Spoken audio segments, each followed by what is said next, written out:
Hello बच्चों, good morning. Ram Ram ji. आगे चलेंगे। आज की क्लास में हम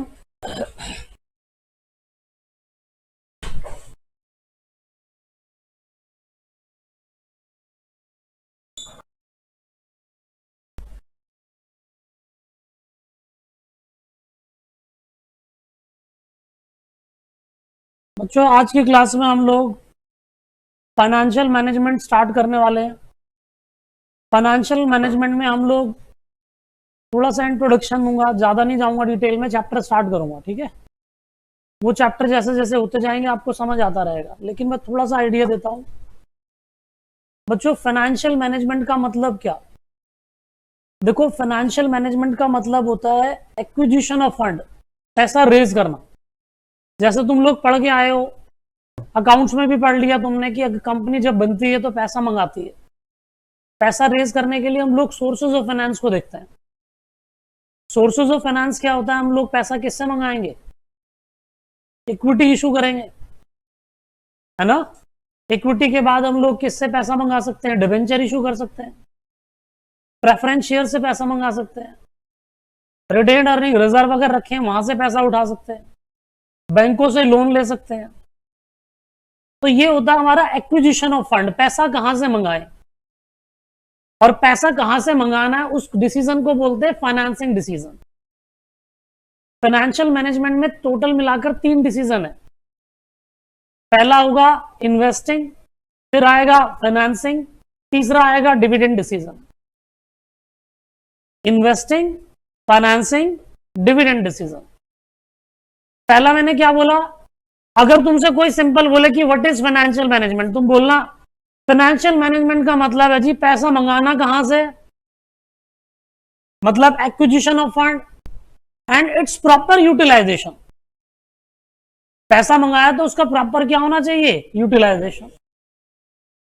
देखो ना, प्रॉपर यूटिलाइजेशन क्या, तुमने मान लो डिवेंचर से पैसा मंगा लिया तो मुफ्त में थोड़ी देगा डिवेंचर वाला पैसा। मनी इज क्या है बताओ? स्केर्स रिसोर्स है, ठीक है। उसकी अपॉर्चुनिटी कॉस्ट है। अगर आपके पास पैसा और मैं आपसे बोलूं लाओ पैसा दे दो, अभी मैं सक्षम को बोलूं, मयंक को बोलूं भाई 10-10 लाख रुपए उधार दे दो, 2 साल बाद ले लेना, 10 लाख वापस कर दूंगा, तो ये बोलेंगे सर नहीं 10 नहीं लेंगे, कुछ ना कुछ इंटरेस्ट देना पड़ेगा, क्योंकि हमारे पैसे की क्या है? वर्थ है। बात समझ रहे हो? तो जो भी इन्वेस्टर्स पैसा देंगे किसको? कंपनी को, तो बदले में क्या मांगेंगे? रिटर्न। डिबेंचर होल्डर की रिटर्न क्या आएगी? इंटरेस्ट। डिबेंचर होल्डर की रिटर्न क्या आएगी? इंटरेस्ट। अच्छा, डिबेंचर होल्डर के बाद अगर हम लोग बोले प्रेफरेंस शेयर होल्डर की रिटर्न क्या आएगी? डिविडेंड। इक्विटी शेयर होल्डर की रिटर्न क्या आएगी? डिविडेंड। लोन से पैसा उठाया, क्या देना पड़ेगा? ब्याज। अगर तुमने पैसा उठाया बाहर के लोग इन्वेस्टर से, उन लोगों ने पैसा दिया जिसके अंदर इंटरनल और एक्सटर्नल इन्वेस्टर है, वो तुम पढ़े हुए अकाउंट्स में, लेकिन इनको रिटर्न देनी पड़ेगी। और अगर तुमने उनके पैसे को प्रॉपर यूटिलाइज नहीं कर पाए, अगर आपकी इन्वेस्टिंग डिसीजन सही नहीं है, पैसा मैंने तुमसे रेज कर लिया लेकिन उसका प्रॉपर यूटिलाइजेशन नहीं कर पाया मैं रिसोर्सेज का, तो बताओ क्या मैं शेयर होल्डर को डिविडेंड दे पाऊंगा? क्या डिवेंचर होल्डर को ब्याज दे पाऊंगा? तो financial management is all about how to manage business. हम ये देखते हैं कि हम लोग अपने बिजनेस को कैसे मैनेज करके चलेंगे। फाइनेंशियल मैनेजमेंट में हम लोग देख के चलेंगे acquisition of fund and its proper utilisation, जिससे कि हम प्रॉपर रिटर्न दे पाए जिन लोगों ने भी पैसा कंपनी के अंदर लगाया है। अरे क्लियर है? तो बताओ फाइनेंशियल मैनेजमेंट, पहला मैंने क्या बताया? एक्विजिशन ऑफ फंड, पैसा कहां से मंगाना है। पैसा कहां से मंगाना मतलब फाइनेंसिंग डिसीजन। फाइनेंसिंग डिसीजन में किसको देखते हैं हम? Sources of finance. Sources of finance में हम किसकी बात करेंगे? तो हम पैसा मंगा सकते हैं इक्विटी से। बिल्कुल छोटा ही इंट्रोडक्शन देना आज मेरे। इक्विटी से पैसा मंगाना है। इक्विटी से अगर पैसा मंगाना तो इक्विटी क्या होती है बच्चों बताओ? इक्विटी, तुमने आज तक 11th क्लास से लेकर आज तक कभी भी ऐसी कोई बैलेंस शीट नहीं देखी होगी जिसके अंदर सिर्फ डिबेंचर हो, सिर्फ प्रेफरेंस शेयर हो, सिर्फ लोन हो। देखा है क्या कभी ऐसा? लेकिन तुमने पक्का देखी होगी बैलेंस शीट जिसमें सिर्फ इक्विटी हो, क्योंकि इक्विटी कौन है? मालिक। Equity is the permanent long term capital जो कि रिडीम नहीं की जाएगी for the life time of the company, क्योंकि इक्विटी शेयर होल्डर कौन होते हैं? ऑनर होते हैं कंपनी के। जब तक मालिक लोग पैसा नहीं लगाएंगे, तुम कैसे एक्सपेक्ट कर सकते हो कि बाहर के लोग पैसा लगाएंगे? मैं तुमसे बोलूं कि भाई मैं मालिक हूं, मैं ही, लेकिन मैं पैसा नहीं लगा रहा, मैं अपना प्रमोटर हूं, मैं सिर्फ सोच लगा रहा हूं अपनी, पैसे तुम लोग लो, क्या देगा इन्वेस्टर पैसा? कभी भी नहीं देगा। तो हम लोगों को इक्विटी से पैसा मंगाना पड़ता है। इक्विटी से पैसा मंगाने के बदले क्या देना पड़ता है? डिविडेंड। क्या देना पड़ता है? डिविडेंड। अब ये डिविडेंड की कैसे कंप्यूटेशन होएगी? तुमने अकाउंट्स में बहुत लिमिटेड पढ़ी, एफएम में हम बहुत डिटेल पढ़ेंगे। फाइनेंशियल मैनेजमेंट में इसके 6 मॉडल्स होते हैं। जब हम कॉस्ट ऑफ कैपिटल का चैप्टर पढ़ेंगे तो 6 मॉडल होते हैं कि हम लोग इनकी कॉस्ट की कैसे कंप्यूटेशन करेंगे, कि डिविडेंड कैसे, शेयर होल्डर को कैसे खुश कर सकते हैं हम लोग, क्योंकि शेयर होल्डर को खुश नहीं करोगे तो दिक्कत है। तो टोटल मिलाकर 6 मेथड है। पहला मेथड है डिविडेंड यील्ड मॉडल, अभी नहीं डिस्कस करेंगे डिटेल। डिविडेंड यील्ड मॉडल, फिर आएगा earning model, earning yield model, dividend growth model, capital asset pricing model, ठीक है भाई, रिलायंस यील्ड अप्रोच, ठीक, अर्निंग ग्रोथ मॉडल। ये टोटल मिलाकर 6 मेथड है। तो ये 6 मेथड है for computation of cost of equity. जब हम पैसा किससे मंगाते हैं बच्चे? डिबेंचर से। हम पैसा किससे रेज कर रहे हैं? डिबेंचर से। अगर मैं डिबेंचर से पैसा रेज कर रहा हूं, उसके बदले क्या देना पड़ता है? इंटरेस्ट। क्या देना पड़ता है? इंटरेस्ट। डिबेंचर रिडीमेबल भी होते हैं और इरिडीमेबल भी होते हैं, है ना? बताओ इरिडीमेबल डिबेंचर कौन से होंगे? जो परपेचुअल डेट होते हैं, जिनको लाइफ टाइम तक हमको प्रिंसिपल नहीं देंगे, सिर्फ क्या देंगे? एनुअली ब्याज। और रिडीमेबल डिबेंचर क्या होते हैं? एक फिक्स मैच्योरिटी डेट के बाद हमको उनको क्या देना पड़ेगा? प्रिंसिपल अमाउंट भी रिपे करना पड़ेगा। बात समझ आती है? यहां पर देखेंगे इंटरेस्ट जो है ना, टैक्स सेविंग कराता है। तुमने देखा था पी&एल के अंदर इंटरेस्ट डेबिट करते हैं ना? तो बच्चों पी&एल में इंटरेस्ट डेबिट होने का मतलब है कि वो टैक्स सेविंग करा रहा है। इंटरेस्ट क्या करा रहा है? Tax saving. मतलब हमारे ऑपरेटिंग प्रॉफिट से इंटरेस्ट डिडक्ट होगा, डिडक्ट होने के बाद ईबीटी आएगा, अर्निंग बिफोर टैक्स, उस पर टैक्स लगेगा। तुम इस चीज को AS20 में भी पढ़ोगे, जब अर्निंग पर शेयर निकाल AS20 है ना, APS, तो उसमें भी तुम देखोगे कि how to compute earning per share. तो तुम देखोगे पहले डिबेंचर का ब्याज हम लोग क्या करेंगे? इंटरेस्ट घटा देंगे, उसके बाद टैक्स लगाएंगे। क्लियर है भाई? तो इसकी कंप्यूटेशन सीखते हैं।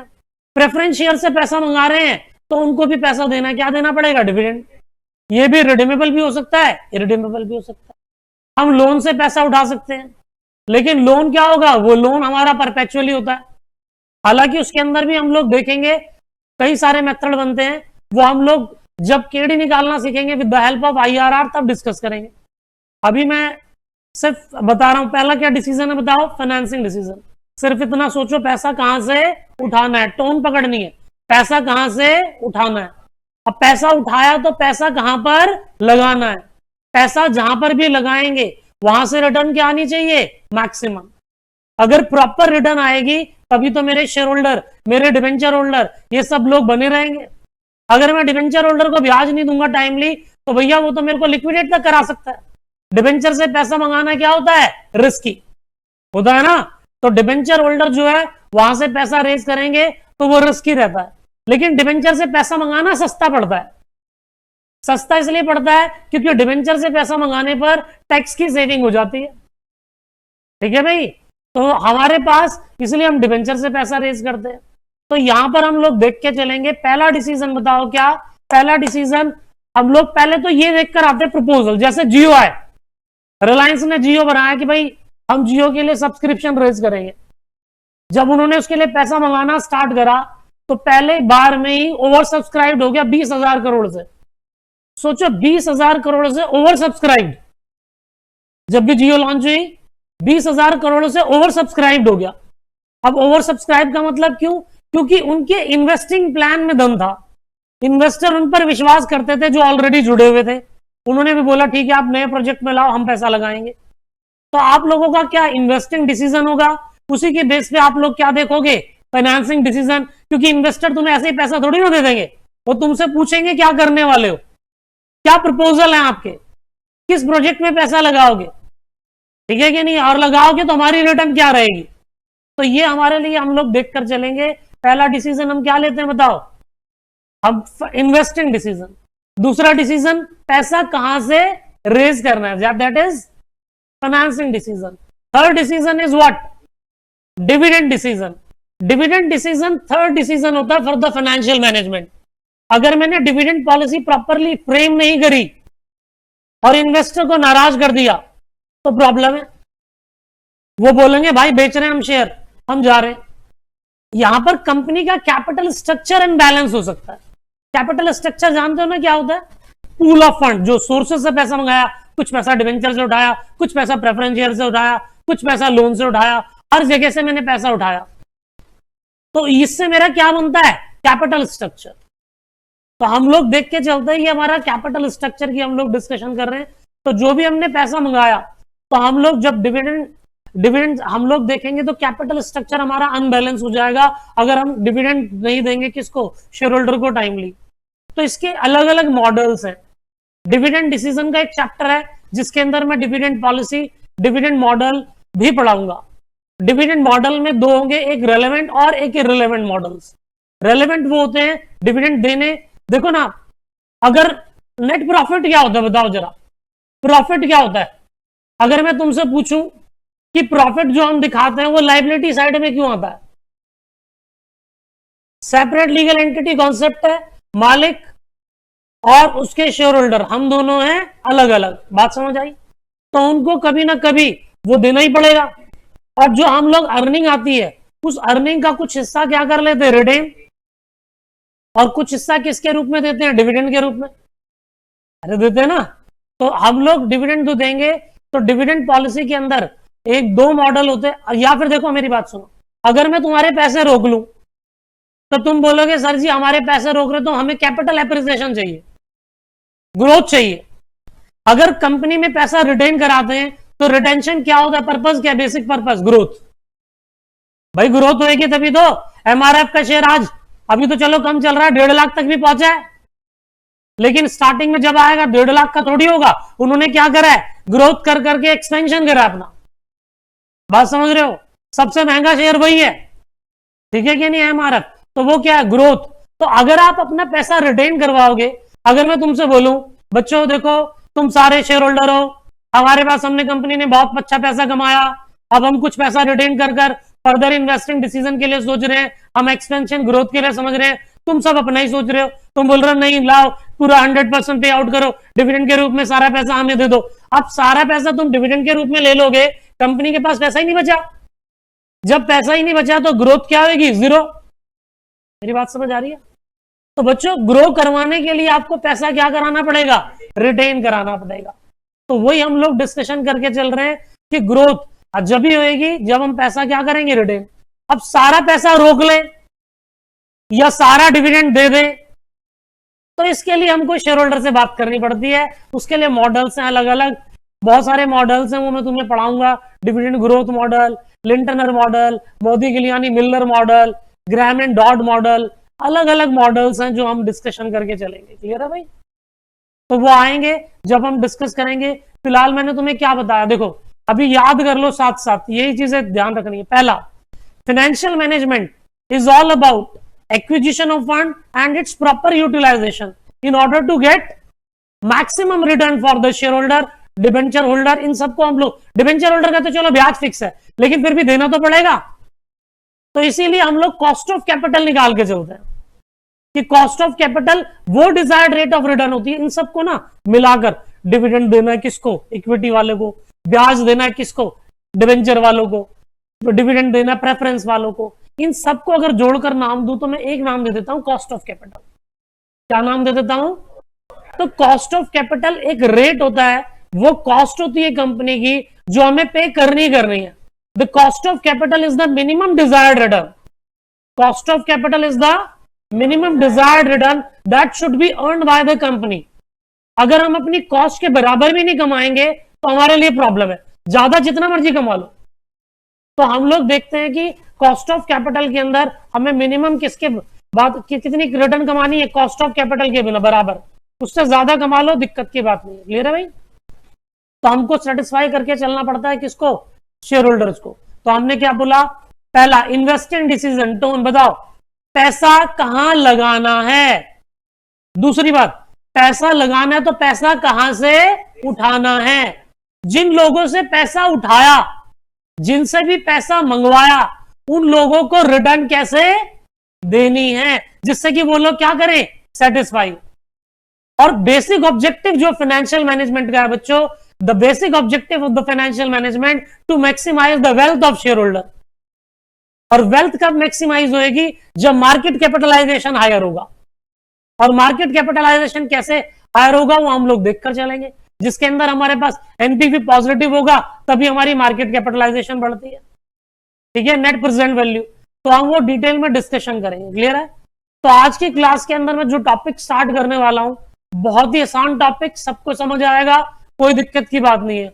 आप यूं समझ लो, जहां से क्लास में बैठे हो वहीं से ही, वहीं अमिताभ बच्चन वाली लाइन, जहां से हम खड़े होते हैं वहीं से लाइन स्टार्ट। तो लाइन स्टार्ट है, ठीक है कि नहीं है? तो हम यहीं से स्टार्ट है, आपको 100% समझ आएगा। क्लियर है? चैप्टर का नाम लिख लो सभी लोग, ईबीआईटी ईपीएस एनालिसिस। शाबाश, EBIT EPS analysis, EBIT EPS analysis.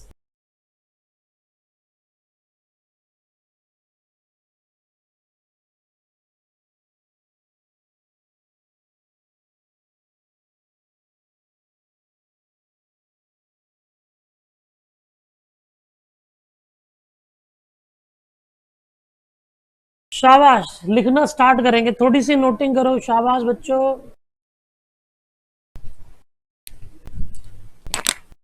करो नोटिंग। कैपिटल स्ट्रक्चर, इसको कैपिटल स्ट्रक्चर भी बोल सकते हो आप, ईबीआईटी ईपीएस एनालिसिस भी बोल सकते हो भाई। थ्योरी अलग पार्ट है, इसके अंदर ना वो आते हैं, मॉडल्स आते हैं।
चलो भाई, कैपिटल स्ट्रक्चर,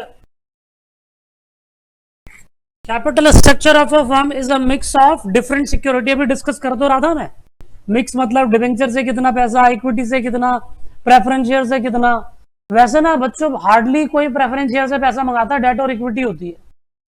क्लियर? या लोन से पैसा उठाते हैं। तो बस हमें पढ़ने के लिए प्रेफरेंस शेयर है, प्रेफरेंस शेयर मान के चलो होता ही नहीं है, प्रेफरेंस शेयर से पैसा रेज ही नहीं करते। प्रैक्टिकली बोल रहा हूँ, वैसे तो हम डिस्कस करेंगे। तो कैपिटल स्ट्रक्चर क्या है बच्चों? बेस्ट कॉम्बिनेशन किसका? डिफरेंट सिक्योरिटीज का। क्लियर है भाई? तो हमने कंपनी में raise long term fund from different sources, such as company में issue equity share, preference share, debentures, ये सब हम इशू करते हैं। क्लियर है भाई? अब देखो, कैपिटल स्ट्रक्चर के अंदर हम लोग दो बातें, ये भी लिखोगे आप, लिखो कैपिटल स्ट्रक्चर में financial structure and capital structure. Financial structure and capital structure. Financial structure heading है financial structure and capital structure. चलूं आगे, देखो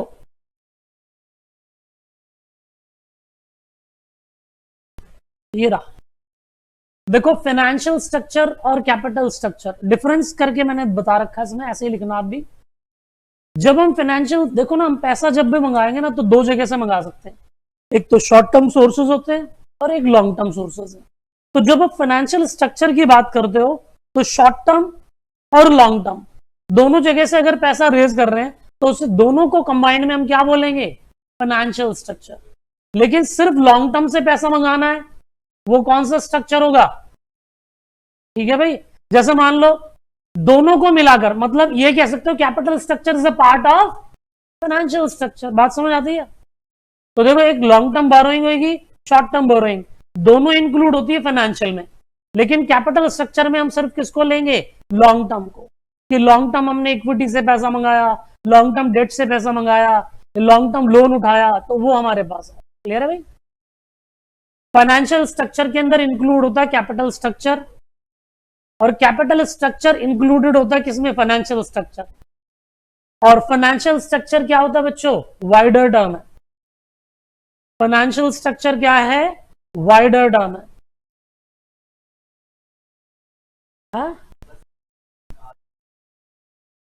हाँ, फाइनेंशियल स्ट्रक्चर, और क्या।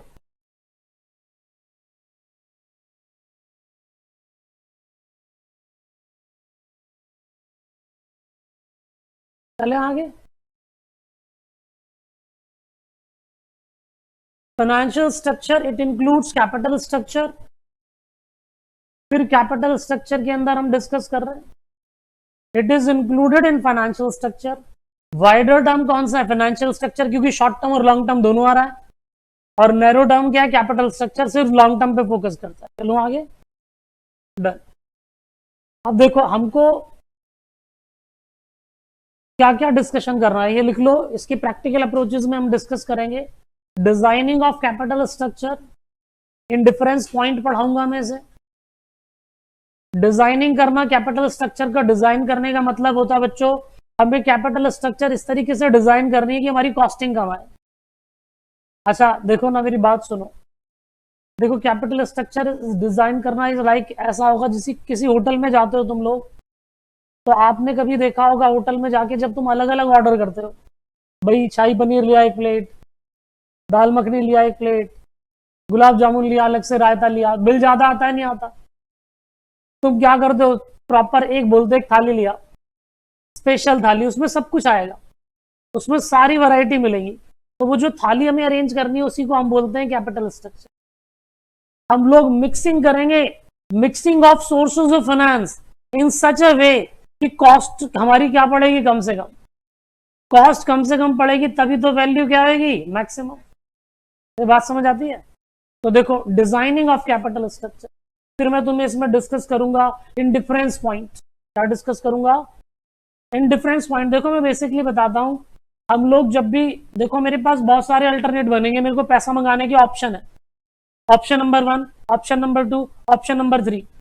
जब मैं डिजाइनिंग करूंगा कैपिटल स्ट्रक्चर की तो मैं अर्निंग पर शेयर निकालूंगा, अर्निंग पर शेयर इसका निकालूंगा। हालांकि अर्निंग पर शेयर नहीं होना चाहिए, ये हमारा आईसीआई का study material earning per share पे बात करता है, वो होना किस पे चाहिए, मार्केट प्राइस पर शेयर पे।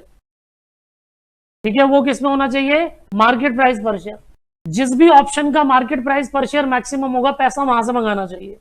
लेकिन वो डिसीजन दे देते हैं कि चलो हम प्राइस अर्निंग रेशो, वो मैं डिस्कस करूंगा प्राइस अर्निंग रेशो क्या होती है। अगर हम प्राइस अर्निंग रेशो को 1 मान लेते हैं तो जो ईपीएस होता है वही एमपीएस बन जाता है, इंटू करेंगे ना उससे, तो इंटू करते तो वो 1 बन जाता है। तो अल्टीमेटली वो ईपीएस पे आंसर कर देते हैं, 1 कर लेते हैं। वो मानते हैं कि ये चलो P ratio is not given, अगर प्राइस अर्निंग रेशो नहीं गिवन है। प्राइस अर्निंग रेशो क्या होती है मैं तुम्हें बताता हूं। प्राइस अर्निंग रेशो होती है एमपीएस अपॉन में EPS, market price per share upon में अर्निंग पर शेयर। अगर प्राइस अर्निंग रेशो 5 टाइम्स है, प्राइस अर्निंग रेशो क्या है, 5 टाइम्स, इसका मतलब ये होता है बच्चों कि जो भी मुझे अर्निंग हो रही है वो 1 रुपए की हो रही है और पैसा कितना लगा रखा है। देखो आओ मैं करता हूं, देखो 1 मिनट आ जाओ, थोड़ा बताता हूं साथ साथ।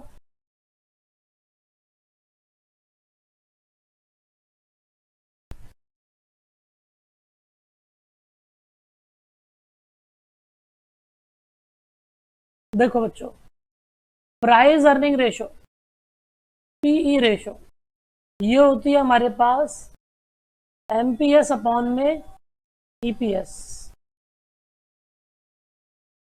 अगर ये 5 टाइम्स है तो मैं ये कह सकता हूं कि 5 रुपए के मार्केट प्राइस पर शेयर के बदले हम कितनी अर्निंग कर रहे हैं, 1। यानी कि जो हमें मिल रहा है उसका 5 गुना पैसा कंपनी में लगा हुआ है। जो हमें मिल रहा है अर्निंग पर शेयर, उसका 5 गुना पैसा कहां पर लगा हुआ है, कंपनी में। तो ये प्राइस अर्निंग रेशो है। बात समझ आती है? तो जब हम लोग प्राइस अर्निंग रेशो की बात करें, अगर एमपीएस मेरे को निकालना हो तो मैं क्या बोलूंगा, एमपीएस को मैं बोलूंगा market price per share is equal to PE ratio into EPS. अरे क्लियर है? तो जो हमारा सी इंस्टीट्यूट है वो ना प्राइस अर्निंग रेशो को 1 मान लेता है और 1 मान के फिर किस पर आंसर कर देता है, वो ईपीएस पे बोलता है। अगर प्राइस अर्निंग रेशो नहीं दे रखी तो आप डिसीजन किस पर बेस कर लो, अर्निंग पर शेयर पर। डिसीजन किस बेसिस पे कर लो, अर्निंग पर शेयर पर। बात समझ आ रही है मेरी, क्या कह रहा हूं? डन। तो देखो अभी मैं डिस्कस कर रहा हूं, आगे चलो। तो अब थ्योरी ऑफ कैपिटल स्ट्रक्चर में थ्योरीज हैं बच्चों, उसमें थ्योरम्स हैं, जो अभी मैं बता रहा था ना, रेलेवेंट मॉडल, इररेलेवेंट मॉडल्स, वो मॉडल्स पूरे डिटेल में पढ़ने में। अब आगे लिखोगे आप, लिखो शाबाश, नोटिंग बनाओ बच्चों।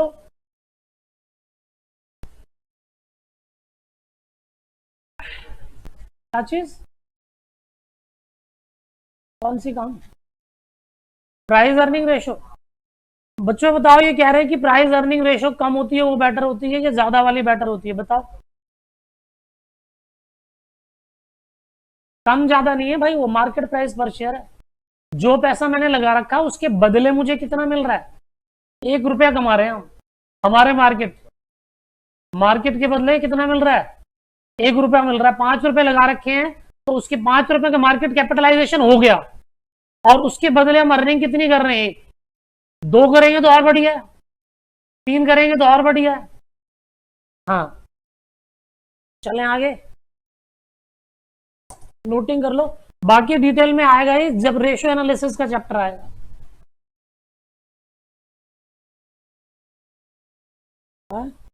बॉटल आ रही है क्या, 1 मिनट रुक जाओ यार, ये लो बस। अब मयंक कौन सा करा दूं मैं इनको, इसके बाद कॉस्टिंग में लेबर करा दूं, ऑपरेटिंग करा दूं, जो बोलोगे वही करा दूंगा। तुम्हारी प्रेफरेंस इसलिए रखी है मेरे को, तो कोई चैप्टर स्टार्ट करा लो, ये बात है।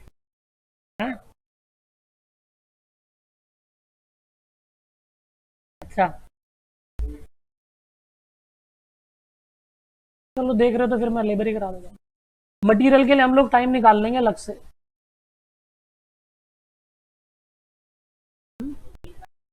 एक्चुअली जब तक तुम्हारा मटेरियल चलेगा ना, देखो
A company may raise long term fund from various sources।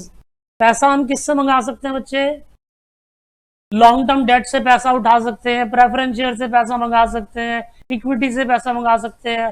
तो capital structure refers to the mix और proportion of various sources, long term sources of finance. को दिक्कत है? आगे लिखोगे, लिखो द प्रोपोर्शन और mix of various long term sources of finance. अच्छा, कैपिटल स्ट्रक्चर में मैं शॉर्ट टर्म की बात नहीं करूंगा, हम सिर्फ किसकी बात करेंगे? लॉन्ग टर्म की। शाबाश, करो कॉपी।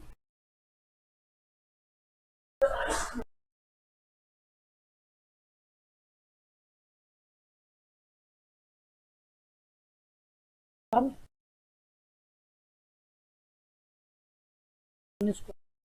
याद दिलाते रहना मेरे को यार।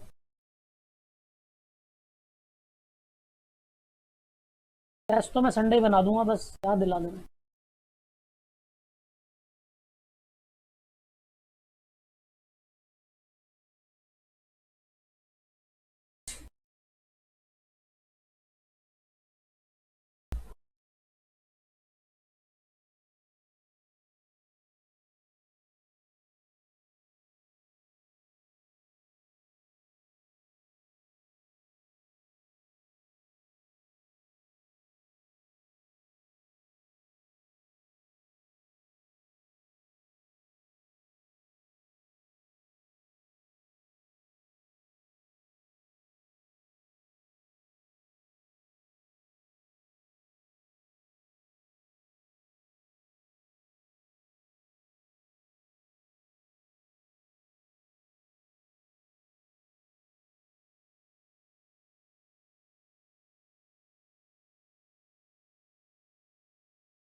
देखो भी बच्चों, लिख लो तो बताना, ठीक है?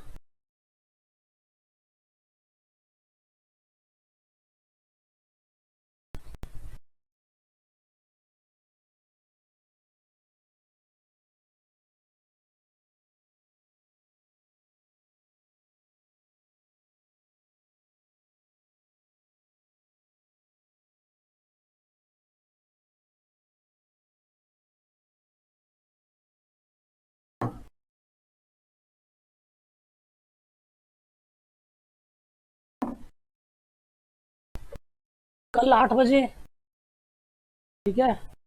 कल से 8 का टाइम रहेगा, स्टार्टिंग 8:15 या 8:20 तक मान के चलना, ठीक है? 8:15 तक मतलब क्लास स्टार्ट कर देंगे, 8:15 8:20 तक। तो उठ जाओगे ना? अब तो गर्मी आ गई यार, अब तो आज दिक्कत ही नहीं है। टैक्स की वाले बच्चों से बात कर रहा हूँ, टैक्स की क्लास है कल।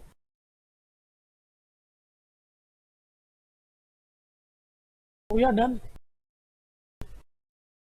बच्चों देखो, द प्रोपोर्शन और mix of various long term. देखो ना, मैंने अभी तुमसे क्या डिस्कशन करा, आते ही डिस्कशन करा था ना, मैंने क्या बोला था? बेसिक ऑब्जेक्टिव क्या है फाइनेंशियल मैनेजमेंट का? To maximise the wealth of share holder. देखो मेरी बात सुनो, एक बात समझो, मैं ना ईबीआईटी लिखता हूं। ईबीआईटी का मतलब होता है क्या? Operating profit. क्या होता है ये? Operating profit. देखो मेरी बात सुनो, मैंने ईबीआईटी को रख लिया 2 लाख, ठीक है भाई? मैंने क्यों रखा 10%? बताना वैल्यू ऑफ फर्म कितनी आएगी? हाँ जी, 20 लाख। मैंने ईबीआईटी को रखा 2 लाख, मैंने इसको रखा 8%। बताना जरा वैल्यू ऑफ फर्म कितनी आएगी? 25 लाख। मैंने ईबीआईटी को रखा कांस्टेंट और मैंने इसे रखा 6%। बताओ 35 लाख, जो भी अप्रॉक्स मान लेते हैं।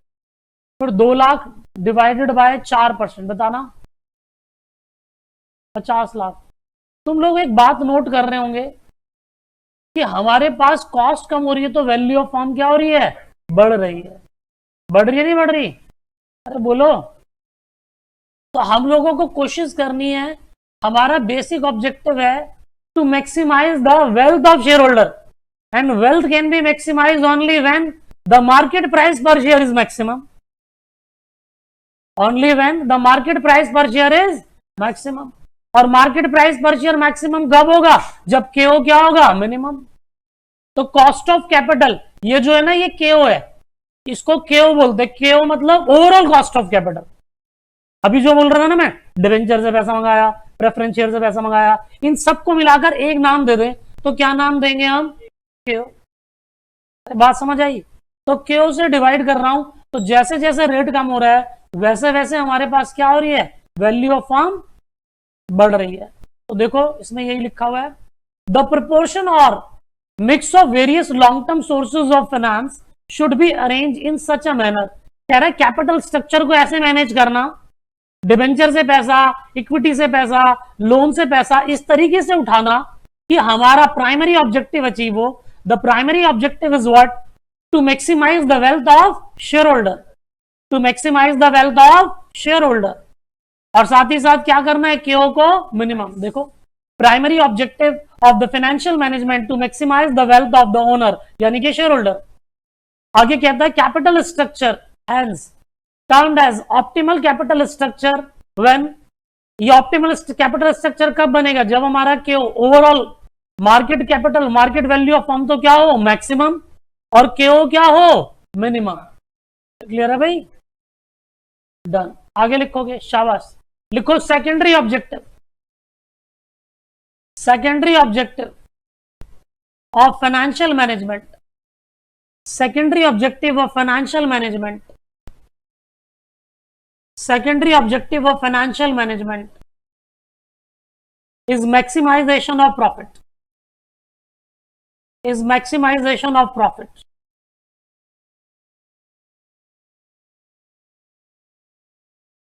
In this case, in such case, the capital structure will maximize. In such case, capital structure, in such cases, the capital structure which maximizes the EPS, maximize the EPS, EPS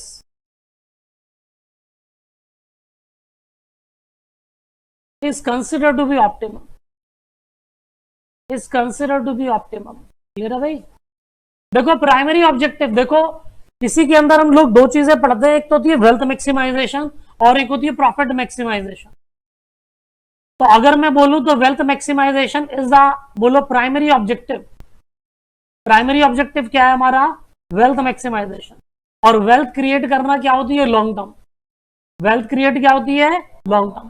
profit maximisation क्या होता है, short term, profit maximisation क्या होता है, short term. मेरी बात सुनो, अभी आगे चल के इन्वेस्टिंग डिसीजन में चैप्टर पढ़ाऊंगा, चैप्टर का नाम है कैपिटल बर्स्टिंग, चैप्टर का नाम है कैपिटल बर्स्टिंग। तो जब कैपिटल बर्स्टिंग चैप्टर हम पढ़ेंगे तो उसमें देखेंगे capital bursting is what, capital bursting is the evaluation of long term investment proposal जिनका रिजल्ट अभी नहीं आएगा, फ्यूचर डेट पे आएगा। तुम सब बच्चों ने टाइम वैल्यू ऑफ मनी पढ़ रखा है, पढ़ा है ना मैथमेटिक्स में, तो तुम लोग पढ़ कर आए उसके अंदर, तो तुमने देखा होगा टाइम वैल्यू ऑफ मनी में जो पैसा आज, उसकी वर्थ चेंज हो जाती है 1 साल बाद, क्योंकि पैसे की वैल्यू क्या होती है, डिस्काउंट। तो हम लोग ना किसी प्रोजेक्ट को एक्सेप्ट करें या ना करें, किसी प्रपोजल को एक्सेप्ट करें या ना करें, वो किस पर डिपेंड करता है। इसकी बहुत सारी टेक्निक है कैपिटल बर्स्टिंग में, लेकिन एक टेक्निक मैं बता रहा हूं बिल्कुल प्योर, वो टेक्निक है एनपीवी, उसको बोलते हैं नेट प्रेजेंट वैल्यू, बोलते हैं ना। तो net present value is not the profit, net present value is not the profit, ये प्रॉफिट नहीं है, रेदर ये कैपिटल या क्या है, वेल्थ मैक्सिमाइजेशन। ये क्या है हमारी, कैपिटल एप्रिसिएशन बोलो या वेल्थ मैक्सिमाइजेशन है, ठीक है क्या नहीं है। तो हम लोग जब भी बात करेंगे एनपीवी अगर पॉजिटिव आती है तो एनपीवी पॉजिटिव एक्सेप्ट कर लेते हैं हम प्रपोजल को, तो इससे हमारी वेल्थ क्या होती है, मैक्सिमाइज, ठीक है क्या नहीं है। किसी प्रपोजल को हम एक्सेप्ट कर रहे हैं, हम बोल रहे हैं अच्छा एनपीवी पॉजिटिव आएगा, चलो एक्सेप्ट कर लो, तो हम ये बोलते हैं कि हमारी वेल्थ मैक्सिमाइज होगी। लेकिन प्रॉफिट हमारा क्या होता है, शॉर्ट टर्म होता है, प्रॉफिट क्या होता है हमारा, शॉर्ट टर्म। तो मैंने तुम्हें पहले ही बताया था ना, पहला ऑब्जेक्टिव हमें क्या देखना है, अगर क्वेश्चन में तुम्हें प्राइस अर्निंग रेशियो दे रखी है तो आपको डिसीजन लेना है on the basis of market price, आपको डिसीजन लेना पड़ेगा on the basis of market price per share. जिस भी ऑप्शन का मार्केट प्राइस पर शेयर ज्यादा है उसको चुनेंगे। लेकिन अगर क्वेश्चन में प्राइस अर्निंग रेशियो नहीं दे रखी है तो हमें सेकेंडरी ऑब्जेक्टिव करना पड़ेगा, ईपीएस जिसका हायर होगा उसको चुनेंगे। यहां पर हम प्राइस अर्निंग रेशियो को क्या मान लेते हैं, 1। बात समझ आती है? तो देखेंगे, लिख लिया ये, आगे लिखोगे ऑप्टिमल कैपिटल स्ट्रक्चर क्या होता है, लिखो अ कंपनी में रेज, रुक जाओ इससे पहले छूट गया क्या कुछ, ये रह गया ना, ये नहीं लिखवाया ना मैंने, हाँ ये लिखो optimal capital structure. Optimal capital structure one of the basic objective, one of the basic objective of financial management, one of the basic objective of financial management, one of the basic objective of financial management is to maximize the value, is to maximize the value or wealth of the firm, or wealth of the firm. An optional capital structure is one. Optional नहीं, optimal करना है, optional नहीं है, मैं नहीं बनाता बच्चों, बनवाता हूं तुम जैसे किसी बच्चे को पकड़ के। ये क्या लिखोगे, an optimal capital structure. An optimal capital structure is one, an optimal capital structure is one where cost of capital is minimum, where cost of capital is minimum and MPS is maximum. MPS मतलब market price per share is maximum. Market price per share is maximum. आगे लिखोगे alternatively, alternatively मतलब alternatively तो क्या हो गया, second objective, secondary objective, primary नहीं है तो फिर सेकेंडरी पे ध्यान देना पड़ेगा। Optimal capital structure is one, जहां पर ईपीएस क्या हो, मैक्सिमम। क्लियर है भाई? आगे लिखेंगे, लिख लिया यहां तक? अरे बोलो बच्चों, है प्रॉफिट तो जो होता जो तुम पूरे साल कमा रहे हो, अभी इस साल जो तुमने कमाया, अर्निंग जो हुई वो तुम्हारा प्रॉफिट है। वेल्थ मैक्सिमाइजेशन हुआ है, तुमने घर पे प्रॉपर्टी खरीद रखी है घर की, अरे खरीद रखी है, क्या उसे बेचकर तुम अपने घर का राशन भुगत सकते हो? नहीं ना। अरे क्यों बेचोगे, घर बेच दोगे तुम अपना? लेकिन उसकी वैल्यू तो बढ़ रही है, बेच नहीं रहे लेकिन वैल्यू तो क्या हो रही है बच्चे, बढ़ रही है। घर तुमने खरीदा था पापा ने, मान लो घर पापा ने 1 करोड़ का खरीदा था, आज 3 करोड़ का हो गया, तो वेल्थ मैक्सिमाइज हो गई ना। क्या तुम बेच दोगे, बेच के पैसे निकाल लोगे इससे? नहीं ना। तो प्रॉफिट तो हमें चाहिए, माना हमारे पास प्रॉफिट चाहिए, लेकिन प्रॉफिट हमारा शॉर्ट टर्म में होता है। जैसे इस साल हम जो भी कमा रहे हैं, जो भी हमारा अर्निंग आया इस साल के अंदर, जो भी अर्निंग, जो भी फाइनेंशियल मैनेजमेंट, ट्रेडिंग पे ग्रॉस प्रॉफिट, P&L में प्रॉफिट, ये सब तुम निकाल रहे हो, क्या है, शॉर्ट टर्म प्रॉफिट है। लेकिन जो हमारे असेट्स की वैल्यू बढ़ती रहती है, जो हमारे शेयर की वैल्यू बढ़ती रहती है, मार्केट प्राइस पर शेयर बढ़ता जाता है, वो क्या होती है हमारी लॉन्ग टर्म, वो वेल्थ मैक्सिमाइजेशन है। अरे समझ आ रही है बात? लिखो अ कंपनी में raise, a company may raise from the single source, a company may raise from the single source, company पैसा उठा सकती है किससे, सिंगल सोर्स से। a company may raise from the single source or from the combination of sources। अगर company कहे कि मैं सारा 100% इक्विटी मंगाऊंगी तो मंगा सकती है ना, लेकिन सिर्फ इक्विटी, सारा डिवेंचर से नहीं मंगा सकती, सारा प्रेफरेंस शेयर से नहीं मंगा सकती, सारा पैसा लोन से नहीं उठा सकती। आपको इक्विटी रखना ही पड़ेगा, क्योंकि equity is the permanent long term sources of finance, जो होना ही चाहिए।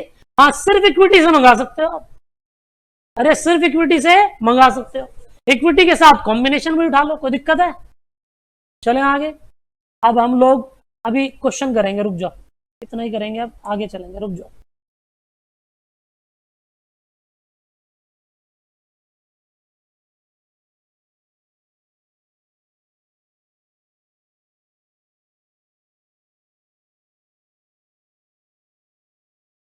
EBIT EPS एनालिसिस, काफी बच्चों पे बुक नहीं है तो डोंट वरी, मैं डिक्टेट करूंगा और जिन पे है उनको पेज नंबर बता दूंगा। क्वेश्चन नंबर 19 है और पेज नंबर है 85। बाकी लोग लिखो लिखो, एग्जाम्पल दिख भी रहा होगा 19।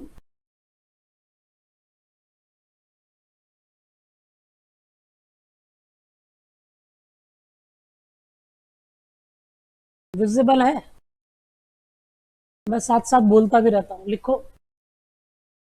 कंपनी जो है, कंपनी ने रेज करे, लिखो हैज इक्विटी शेयर कैपिटल, मतलब पहले इक्विटी शेयर कैपिटल है 5 लाख की। Company has equity share capital 5 lakh divided into share of rupees 100 each, divided into share of rupees 100 each। जिन पे किताब नहीं है प्लीज लिखो बच्चों, शॉर्ट में लिख लो भले ही, लेकिन लिखो। 5 लाख की शेयर कैपिटल अभी एग्जिस्टिंग है और एक शेयर कितने का है, 100 रुपए का। यानी कि नंबर ऑफ शेयर कितने इशू करे हुए हमने अभी, 5000। भाई 5 लाख की शेयर कैपिटल है, 100 रुपए का एक शेयर है, नंबर ऑफ शेयर्स बताओ कितने हुए, 5000। डाउट है किसी को? अब ये कह रहे हैं इट विशेस टू फर्दर, लिखो it wishes to raise further of rupees 3 lakh. It wishes to raise further rupees 3 lakh for expansion cum modernisation scheme, for expansion cum modernisation scheme, for expansion cum modernization scheme, expansion cum modernization scheme। The company plans the following financing alternative, the company plans the following financing alternatives, the company plans the following financing alternatives। पहला, first option number 1 bye issuing equity share only, सारा पैसा किससे उठा लिया, equity share से। Point 1 bye issuing equity share only, सारा पैसा किससे मंगाया बच्चे, इक्विटी से। दूसरा ऑप्शन लिखो 1 लाख रुपए by issue of equity shares, 1 lakh रुपए बाय इशू ऑफ शेयर्स, यानी कि इक्विटी शेयर्स ही हो। 1 लाख रुपए by issuing shares and rupees 2 lakh through debt or term loan at the rate of 10% per annum, at the rate of 10% per annum। कोई दिक्कत है जी? Third point लिखो by raising term loan at the rate of 10%। पूरे 3 लाख रुपए कहां से मंगाए, loan से। तीसरा ऑप्शन है, लिखोगे ऑप्शन नंबर 4 रुपीज 1 लाख, मैं तेजी से तो नहीं बोल रहा, लिखा भी हुआ इसलिए। Rupees 1 lakh by issuing equity shares, rupees 1 lakh. Photo लोगे क्या, फोटो बाद में ले लेना, अब तो लिख लो इसको। तो rupees 1 lakh by issuing equity share of rupees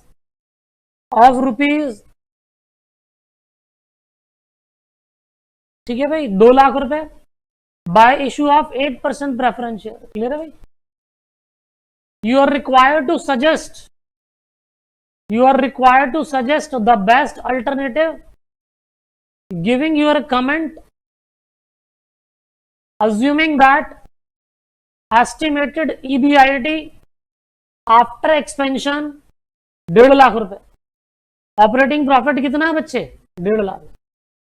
tax rate कितना है, 35%। अब तुम ना यहां पर जो 35% टैक्स दे रखा ना, वही लेके चलते रहना। ऐसा नहीं कि आपके टैक्स के टीचर बोले कि इंडिविजुअल पे अलग टैक्स, इस पे अलग, ये वो सरचार्ज। थोड़ा टैक्स के टीचर को टैक्स में जानना, यहां पर जो टैक्स रेट दे रखा है वही टैक्स रेट अप्लाई करना है। बात समझ आई? एफएम पढ़ रहे, टैक्स थोड़ी है। सही है भाई, डन। अगर नहीं दे रखा तो टैक्स नहीं है, बात खत्म। तो आओ हम क्वेश्चन नंबर 19 करते हैं, आ जाओ। शाबाश, देखो कैसे काम करेंगे। हमें कितने पैसे चाहिए बच्चों? 3 लाख रुपए। कितने पैसे चाहिए? 3 लाख रुपए। ये देखो मैंने लिख दिए ₹3 लाख। मेरे पास कितने ऑप्शन? मेरे पास 4 option. Option number 1, option number 2, option number 3, option number 4। तो दिक्कत है? ये देखो। हाँ जी बोलो।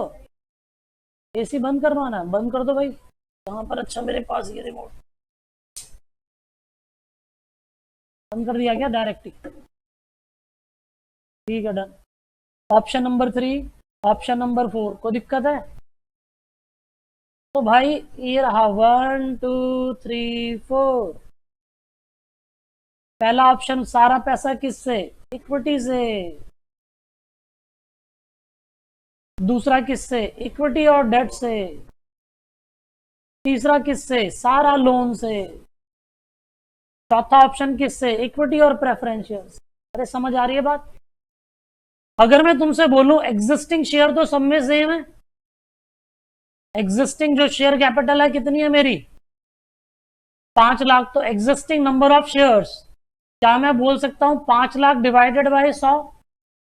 है कोई बच्चा जो बोलेगा दिक्कत है? अगर मैं सब जगह 5 लाख 5,000 लिख दूं तो कोई बच्चा प्रॉब्लम क्रिएट करेगा? अरे भाई कहीं से भी पैसा मंगाओ, जो तुमने पहले इक्विटी इशू कर रखी है वो तो शेयर्स रहेंगे ही ना। ठीक है, अब सुनो इधर आओ। यहां पर मैंने 1 लाख रुपए किससे मंगाए? इक्विटी से। पहले में सारे आए हैं। अच्छा, पूरे 3 लाख मैंने किससे मंगवाए? इक्विटी से।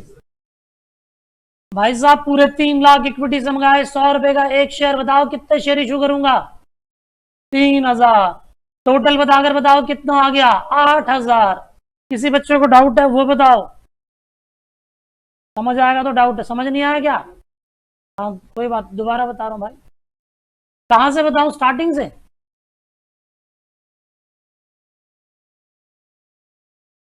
देखो भाई मेरे भाई सुनो इधर देखो। यहां पर 5 लाख की शेयर कैपिटल है, 100 रुपए का एक शेयर है।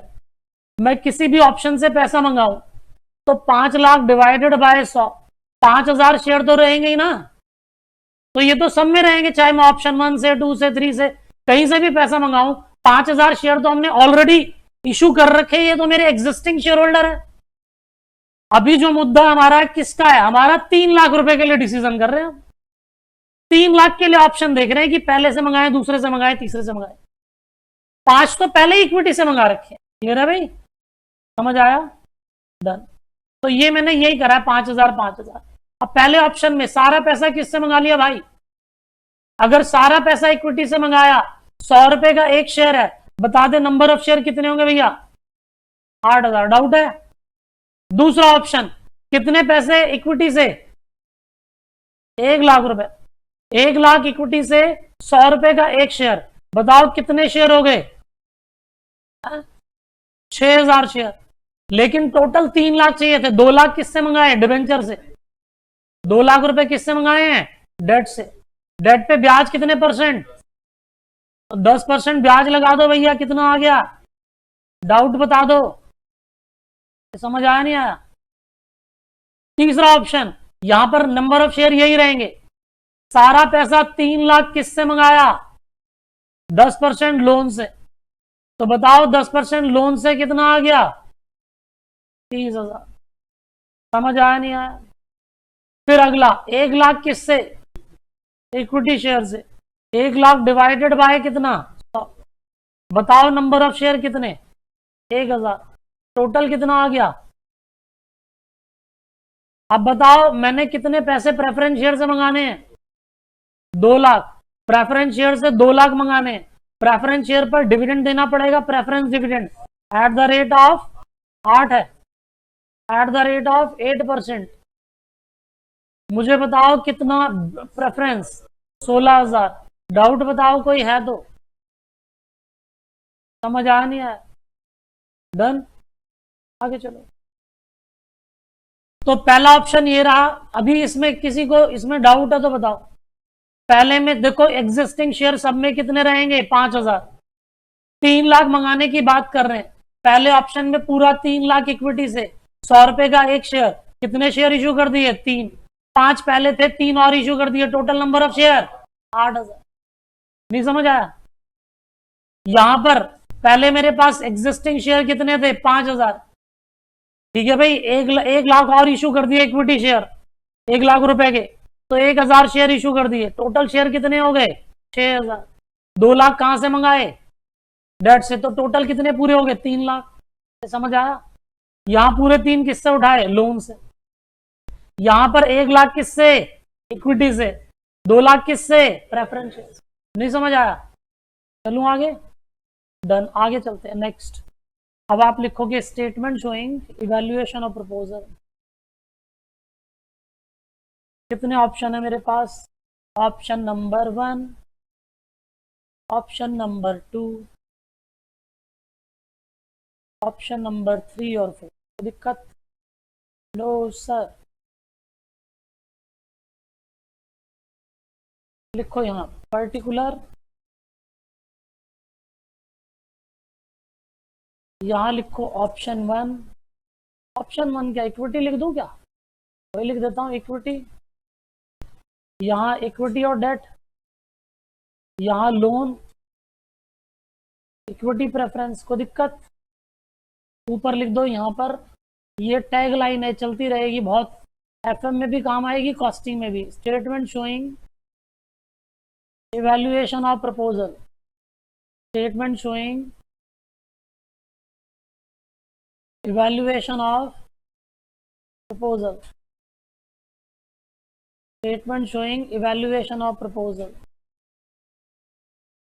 मुझे बताओ ईबीआईटी। ईबीआईटी गिवन है बच्चों 1.5 lakh. 1.5 lakh. Earn operating profit 1.5 lakh है। बोलो बच्चों बोलो। इसमें से क्या रिड्यूस घटाना क्या है? इंटरेस्ट। हटा दो इंटरेस्ट। पहले वाले में ब्याज नहीं है, दूसरे में 20,000 का ब्याज, तीसरे में 30,000 का ब्याज, चौथे में नहीं है। ईबीटी बताओ कितना आ गया भाई?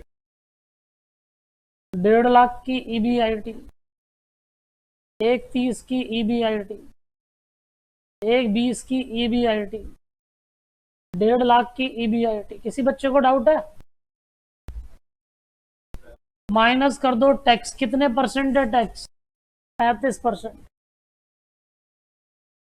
भाई टैक्स जो यहाँ पर है वो 35% है, 0.35 माइनस करवाओ। 52,500, 43,500, 42,000, 52,500। किसी बच्चे को डाउट है? नहीं सर। ईएटी बताओ, अर्निंग आफ्टर टैक्स क्या है? 97,500, 97 और यहाँ 84,500, 78,000। ठीक है भाई, देखो मेरी बात सुनो। तुम्हें लगा नहीं कि ब्याज पहले घट गया फिर टैक्स लगा? अरे ब्याज एक तरीके से पीएनडली का बना रहा हूं मैं ये, लेकिन ये किस फॉर्म में बना रहा हूं? स्टेटमेंट की फॉर्म में। क्लियर है? तो हम लोगों ने क्या करा? ईबीआईटी से क्या हटा दिया? इंटरेस्ट। इंटरेस्ट घटा के क्या आ गया इनकम स्टेटमेंट में? ईबीटी। ईबीटी में से क्या लगा दिया? टैक्स। किसी बच्चे को डाउट है? नहीं सर। आप आगे चलो। हाँ बोलो भाई। ईबीआईटी ऑपरेटिंग प्रॉफिट होता है। ईबीआईटी क्या होता है? Operating profit. आओ मैं तुम्हें बताता हूं डिटेल में थोड़ा। मैं आपको पढ़ा रहा हूं, आपको पढ़ाकर जो फीस मिलेगी उसको मैं सेल बोल देता हूं, रेवेन्यू जो आया। आपको जो किताबें दी जाएंगी वो वेरिएबल कॉस्ट है मेरे लिए। इसके बाद जो मैं घटाने के बाद आएगा उसको कंट्रीब्यूशन बोलते हैं। क्या बोलते हैं? कंट्रीब्यूशन। कंट्रीब्यूशन को कंट्रीब्यूशन इसलिए बोला जाता है बिकॉज सिंगल स्टूडेंट कंट्रीब्यूट करेगा टुवर्ड्स द फिक्स कॉस्ट। तो यहां पर हमारा कंट्रीब्यूशन आ गया। कंट्रीब्यूशन के बाद यहां से ऑपरेटिंग फिक्स कॉस्ट हटाते हैं। कौन सी fix cost? Operating fix cost. Operating fix cost क्या होती है sir? Operating fix cost is the cost which is bound to incurred not dependent upon the business activity. यहां का रेंट देना ही है, मकान मालिक को मतलब नहीं है नंबर ऑफ स्टूडेंट से। बिजली का बिल भरना ही है, मकान मालिक उसको इलेक्ट्रिसिटी वालों को मतलब नहीं है नंबर ऑफ स्टूडेंट से। तो जो हमें देना ही है committed fix cost bound to incurred, जो बाउंड टू इनकर्ड एक्सपेंडिचर है, जो कमिटेड है, जो देना ही देना है, वो ऑपरेटिंग फिक्स कॉस्ट है, not dependent upon the business activity.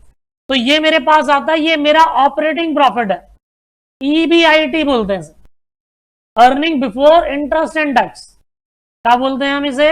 Earning before interest and tax. या ये कह सकते हो आप, ये हमारी इनकम आ गई मेन बिजनेस से। आगे चल के तुम सीएसबीएस भी पढ़ोगे ना, उसके अंदर ऑपरेटिंग एक्टिविटी, फाइनेंसिंग एक्टिविटी आएगी ना, इन्वेस्टिंग एक्टिविटी, तो उसके अंदर तुम देखोगे। तो लेकिन मैं तुम्हें फिर भी बता रहा हूं, रेवेन्यू फ्रॉम ऑपरेशन बोलते नहीं हम, revenue from operation balance sheet के फॉर्मेट में भी देखते हो, जब तुम वो P&L देखते हो उसके अंदर आता है रेवेन्यू फ्रॉम ऑपरेशन। तो मेन बिजनेस से जो इनकम, मेरा जो कोर बिजनेस है, उससे जो मेरी मेरे व्यापार, मेरे बिजनेस से इनकम आ रही है, उसको हम ऑपरेटिंग प्रॉफिट बोलते हैं। ये मेरा ऑपरेटिंग प्रॉफिट है। क्या भाई है? अब इस ऑपरेटिंग प्रॉफिट से ना मेरे को ब्याज देना पड़ता है, इंटरेस्ट। क्लियर है? इंटरेस्ट देने के बाद मेरे पास क्या आता है? ईबीटी आता है, अर्निंग बिफोर टैक्स या प्रॉफिट बिफोर टैक्स। समझ आ गई आपके बाद? इसके बाद ना भारत सरकार को टैक्स देना पड़ता है। टैक्स लगने के बाद जो आती है अर्निंग आफ्टर टैक्स आती है। अब अर्निंग आफ्टर टैक्स जो है, इसमें से प्रेफरेंस डिविडेंड जाएगा। अगर प्रेफरेंस डिविडेंड, अब देख लो, टैक्स पहले दे दिया, डिविडेंड बाद में घट रहा है प्रेफरेंस का, तो प्रेफरेंस डिविडेंड टैक्स डिडक्टेबल नहीं है। इक्विटी भी टैक्स डिडक्टेबल नहीं है। पहले कंपनी टैक्स पे करेगी, उसके बाद डिविडेंड देगी। बात समझ आती है? तो यहां से मैं क्या घटाऊंगा? Preference dividend. क्या घटा दिया मैंने? प्रेफरेंस। और जैसे प्रेफरेंस डिविडेंड हटा, ये मेरे पास अर्निंग आएगी, earning available for equity share holder.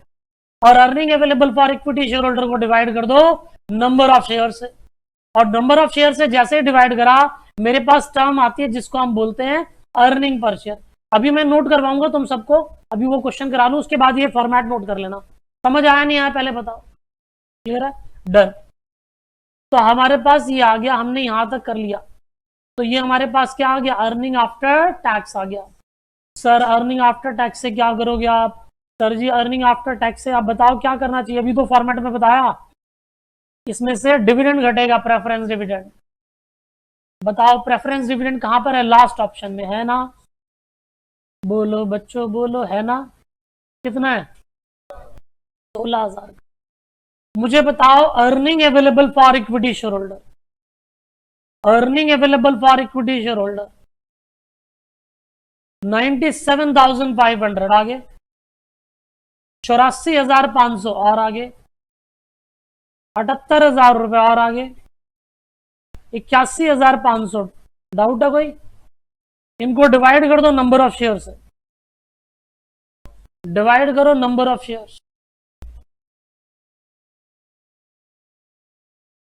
कितना है? 8,000, 6,000, 5,000, 6,000। मुझे बताओ अर्निंग पर शेयर क्या है? 12.1875, 12.1875 आगे, 14.083 आगे, 15.6 आगे, 13.583। मुझे बताओ सबसे बढ़िया कौन सा लग रहा है? Third option. तो ये हम चुन लेंगे, इसको एक्सेप्ट करेंगे। एक्सेप्ट यानी कि सारा पैसा कहां से मंगाएंगे? एडवाइस। देखो एडवाइस, क्या कह रहे हो? तो तुम बाद में पढ़ोगे कैपिटल स्ट्रक्चर थ्योरी में, अभी तो ईपीएस देखेंगे ना भाई, अभी कहाँ। बताओ हमारे पास कितना आ रहा है, कितना आ रहा है ये आ रहा है ना लोन से, थर्ड वाइज क्या लिखोगे? एक्सेप्ट ऑप्शन थर्ड लिख दो, या company should raise, company should raise entire amount of rupees 3 lakh from the term loan। बोलो बच्चों, कोई दिक्कत बोलो, समझ आया नहीं आया? ये नोटिंग हो गया तो बताओ, मैं नेक्स्ट पेज लगा दूं कॉपी करने के लिए।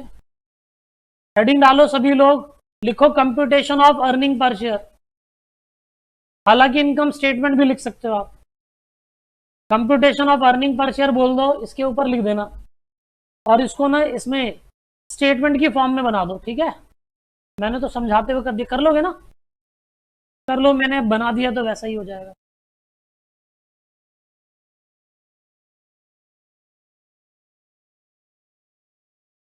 क्या कह रहे हो? हाँ, क्योंकि टैक्स वैक्स की सेविंग भी हो रही है, सब कुछ हो रहा है, तभी तो मैक्सिमम आएगा ईपीएस।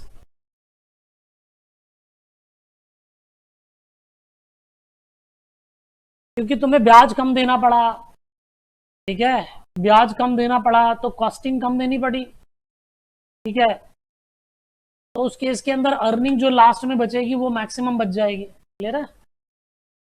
तो उससे अर्निंग पर शेयर ज्यादा आएगा। शाबाश बच्चों, करो कॉपी।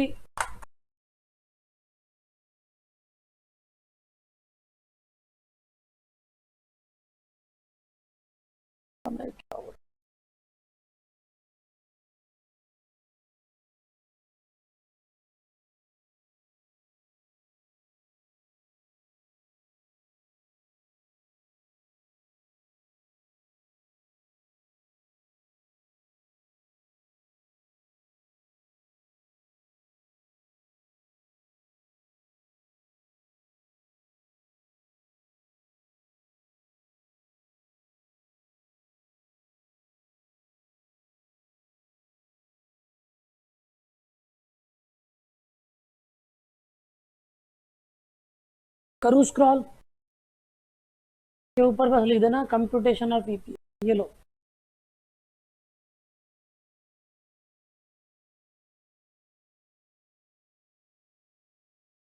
क्या होगा भाई, 10,000 11,000 पॉइंट गिर चुके हैं मार्केट में।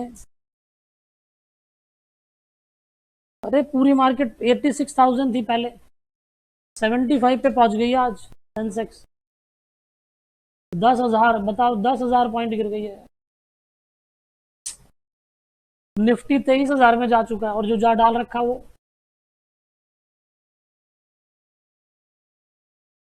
अरे यार बहुत बुरा हाल हो गया यार।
क्वेश्चन बोलता है हमको कि हमारे पास दो ऑप्शन है, कितने पैसे मंगाने थे? 25 लाख रुपए मंगाने थे, 25 लाख रुपए मंगाने, 25 लाख। हमारे पास दो ऑप्शन, सारा पैसा किससे? इक्विटी से, सारा पैसा इक्विटी से, ऑल इक्विटी। अगर 25 लाख पूरा इक्विटी से मंगाया, 100 रुपए का एक शेयर है, नंबर ऑफ शेयर्स 25,000 नहीं हो गए? तो बोलो ना बच्चों। दूसरा ऑप्शन इक्विटी और debt, half equity half debt. तो 12.5 लाख रुपए इक्विटी से, अगर 12.5 लाख रुपए इक्विटी से मंगा रहे हैं और एक शेयर 100 रुपए का है, then number of share is 12,500। उसके बाद हम डिबेंचर से कितना पैसा उठा रहे हैं? 12.5 लाख। कितना इंटरेस्ट है? 15%। बताना कितना? 1,87,500। डाउट है कोई? डन। बनाएंगे हम statement of evaluation of proposal.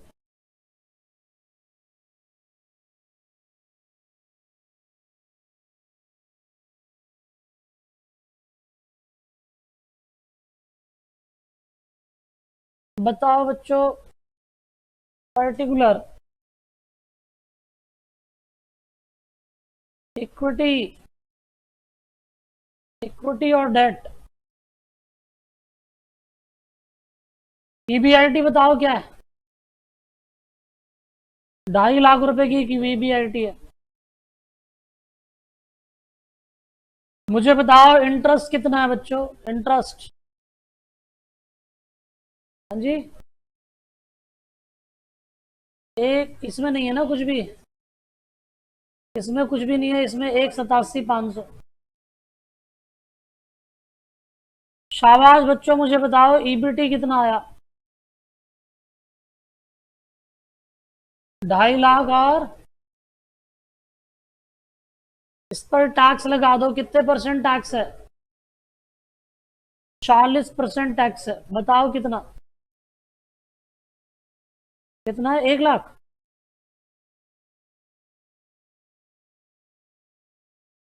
25,000। बताओ earning available for equity share holder. 1.5 lakh और 37,500। डिवाइड करो इसको नंबर ऑफ शेयर से। नंबर ऑफ शेयर्स बताओ। 25,000 ये रहे, 12,500। बोलो ईपीएस। 6 रुपए और 3 रुपए। Advice,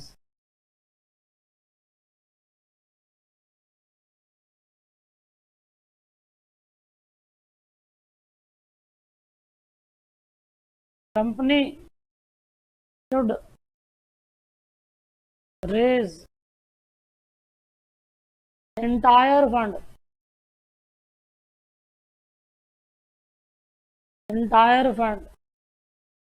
by issuing equity share।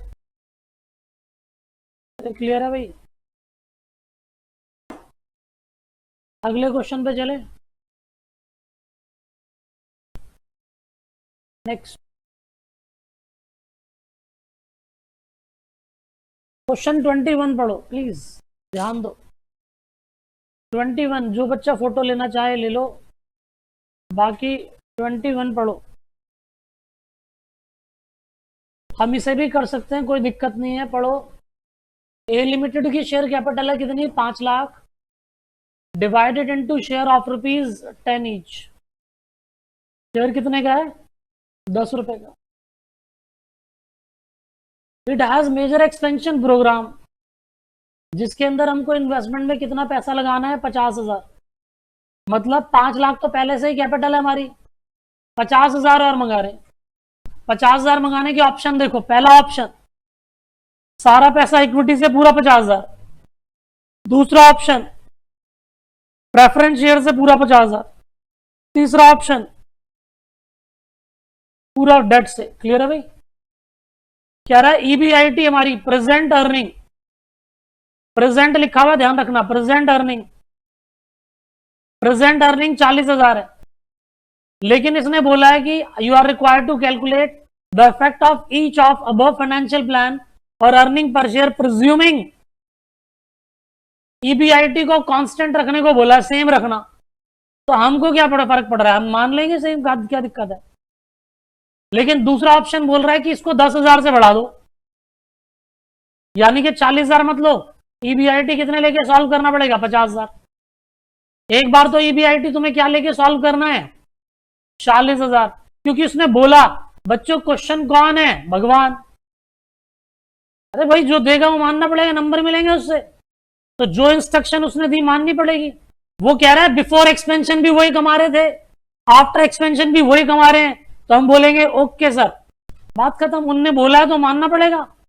अब ये थोड़ी तुम अपनी एजम्पशन लगाओगे, ये क्या बात है, मैं 5 लाख लगाकर भी 40,000 कमा रहा था, 5-50 लगा के भी 40,000 ही कमा रहा हूं, तो मैं क्यों लगाऊं 50,000। हालांकि बात वैलिड है, लेकिन नहीं माननी क्यों, उसने बोला है एज्यूम सेम रखना। तो पहली बार तो किससे सॉल्व करोगे इसके लिए, 40,000 से। दूसरी बार किससे सॉल्व करोगे, 40,000 को कितने से बढ़ा दो, 10 से, कितने से, 50 से। मैं करवाऊं या कर लोगे इसे, कर रहे हो तो शाबाश, करो जल्दी करो, फिर एक क्वेश्चन अच्छा वाला और करेंगे, फिर एफएम और कॉस्टिंग, थोड़ा सा ब्रेक, फिर एफएम की बात करें, कॉस्टिंग की सॉरी।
एक बार सॉल्व करो पूरा क्वेश्चन 40,000 लेकर, एक बार सॉल्व करो 50,000 पे, करो शाबाश बच्चों।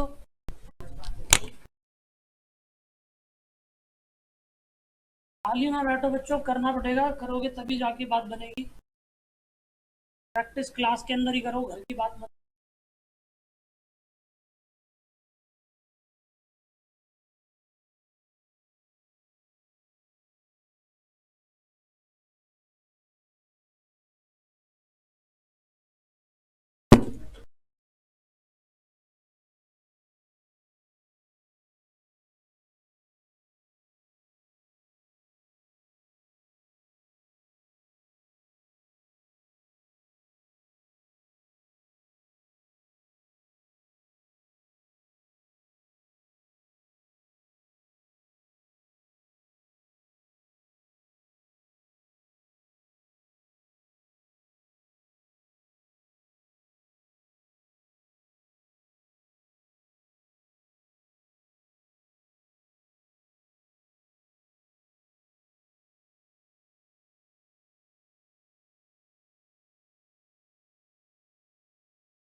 क्या भाई?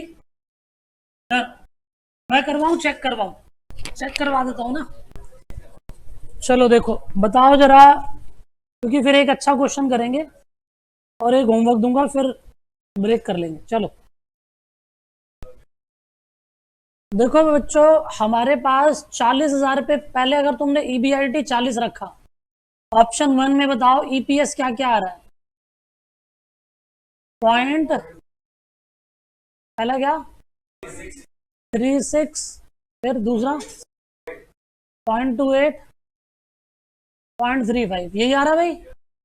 तो बेस्ट ये वाला है, done.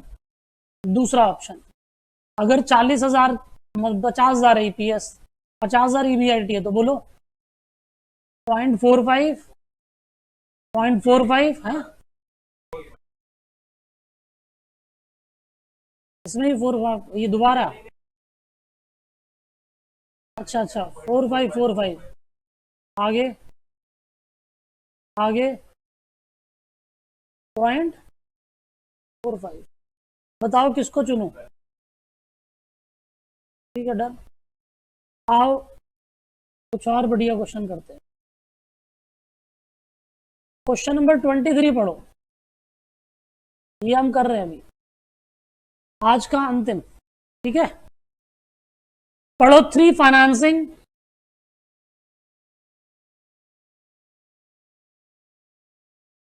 Financing plan are being consider by Protech limited. देखो जी, विच रिक्वायर्स, कितने पैसे चाहिए इनको?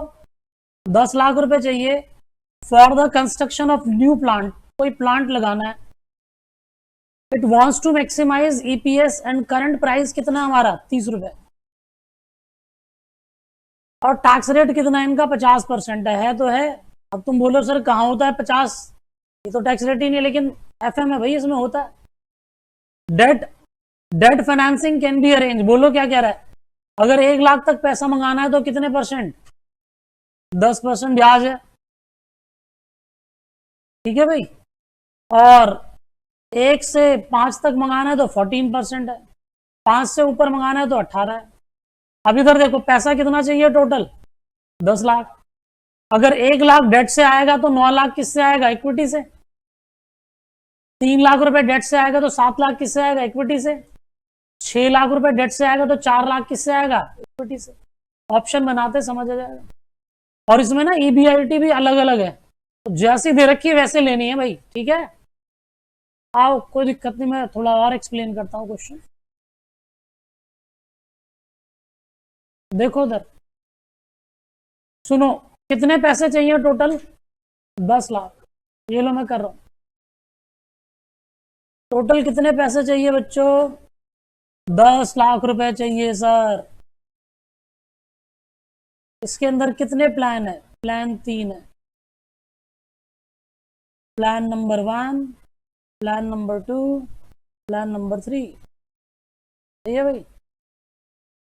यहां पर प्लान 1 में बताओ क्या हुआ। अगर ये डेट से कितने मंगा रहा है? डेट से कितने पैसे रेज कर रहा है? 1 लाख। क्या ब्याज है बच्चों यहां पर?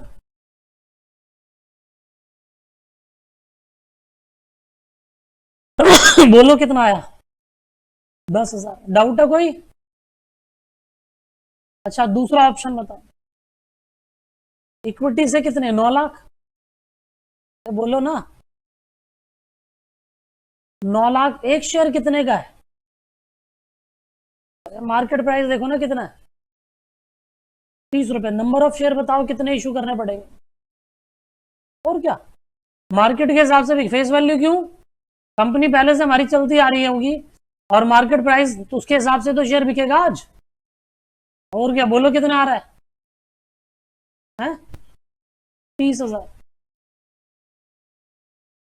अच्छा, उसके बाद बताओ प्लान 2। 3 लाख रुपए किससे मंगा रहे हैं? डेट से।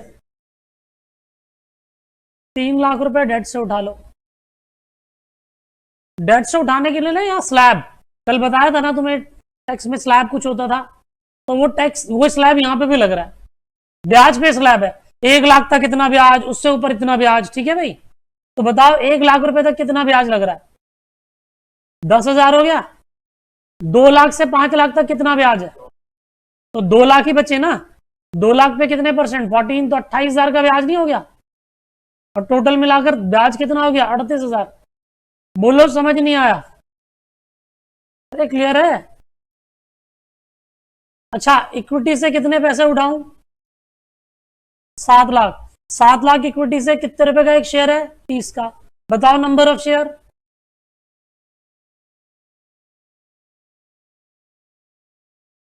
23,333 शेयर। डाउट है कोई? 34 कर दो भले। चले आगे। अच्छा, plan number third. Plan number third में क्या हुआ? 6 लाख रुपए तो डेट से और 4 लाख रुपए किससे? इक्विटी से। अगर 4 लाख इक्विटी से मंगा रहा हूं तो number of share 4 lakh divided by 30, 13,334। और डेट के बताओ 1 लाख तक कितना ब्याज है? 1 लाख तक ब्याज है 10,000। उसके बाद 2 लाख से 5 लाख तक मतलब 4 लाख। अरे एक तो हो गए ना। 2 से ऊपर, 2 से 5 तक कितने होंगे? मतलब 1 लाख से ऊपर तो कितने होंगे? 4 लाख नहीं होंगे? 4 लाख पर कितने? और 5 लाख से ऊपर कितना हो गया? 1 लाख पे 18%। नहीं समझ आया तो एलोबरेट करूं थोड़ा और? अरे ब्याज कैसे निकाला बताऊं? बताना। 4 लाख का 14%। टोटल बताओ कितना आया? किसी बच्चे को डाउट? देखो इधर देखो, ये क्या कह रहा है? 6 लाख रुपए हम डेट से उठा रहे हैं, ठीक है। अगर मैं 6 लाख रुपए डेट से उठा रहा हूं तो मैंने ना 1 लाख रुपए उठाए पहले, ठीक है। कितने उठाए? 1 लाख। सही है। 1 लाख पे ब्याज कितना लगा मेरा? 10%। अभी कितने पैसे चाहिए भैया? 6 लाख। तो 1 लाख से ऊपर अगर पैसा चाहिए और 5 लाख तक चाहिए, कितना ब्याज है? कितना ब्याज है? कितना? 14%। तो तुम्हें लगता नहीं है ये कितना आएगा ब्याज? इतने, सॉरी 5 नहीं होगा, 4 ही रहेगा। 4 क्यों रहेगा? एक यहां आ चुका है। तो 4 लाख पर कितने परसेंट?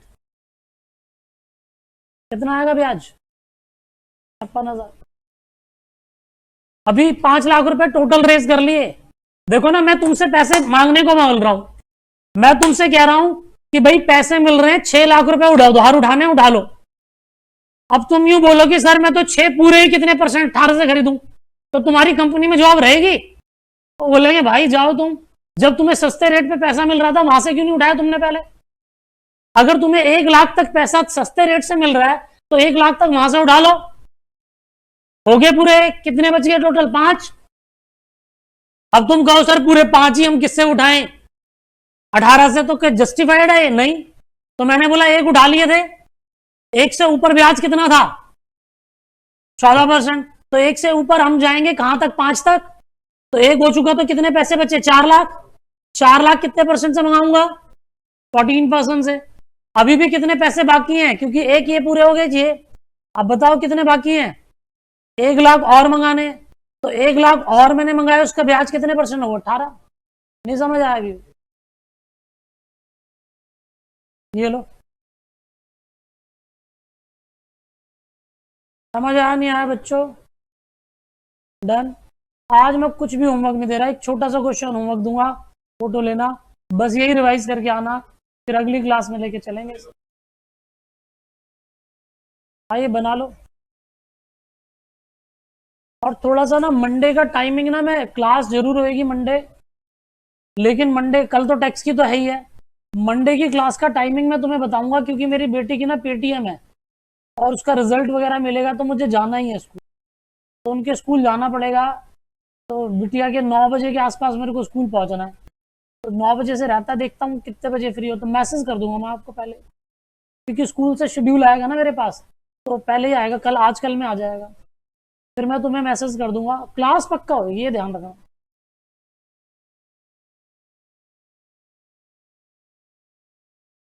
चलूँ आगे?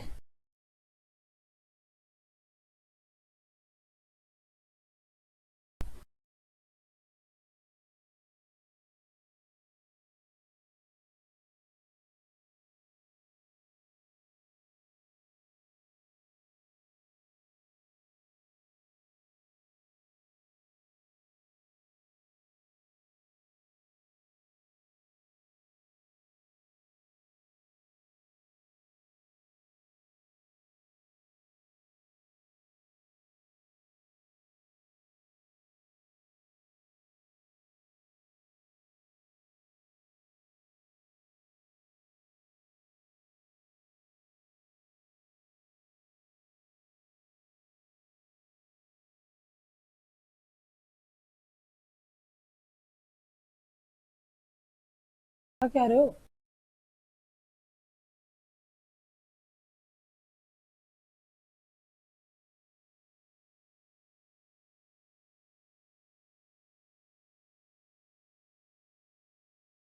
चलूँ आगे बच्चों? नहीं क्लियर हो तो बताओ, मैं दोबारा बताऊं? कितने ऑप्शन, कितने प्लान थे? कितने प्लान थे बच्चे? 3 ना? पर्टिकुलर, प्लान 1, प्लान 2, शाबाश। Plan 1, plan 2, plan 3, EBI particular. मुझे बताओ ईबीआईटी कितनी है? ईबीआईटी लिखो कितनी? 2.5 लाख, फिर 3 लाख, फिर 5 लाख। इंटरेस्ट बताना है कितना? 10,000, 38,000, 84,000। बोलो बच्चों, क्या आ गया? ईबीटी 240,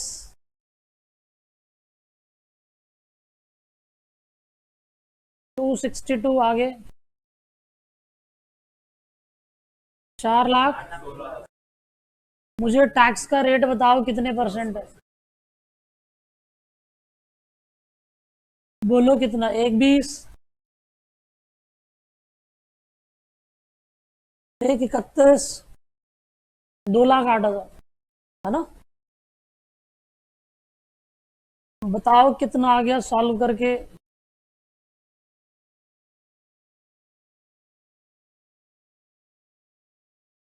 ये आ गया भाई हमारे पास ईएटी कितना? 1,20, 1,31, 2,08,000। यही earning available for equity share holder preference है नहीं? डिवाइड कर दो इनको नंबर ऑफ शेयर से।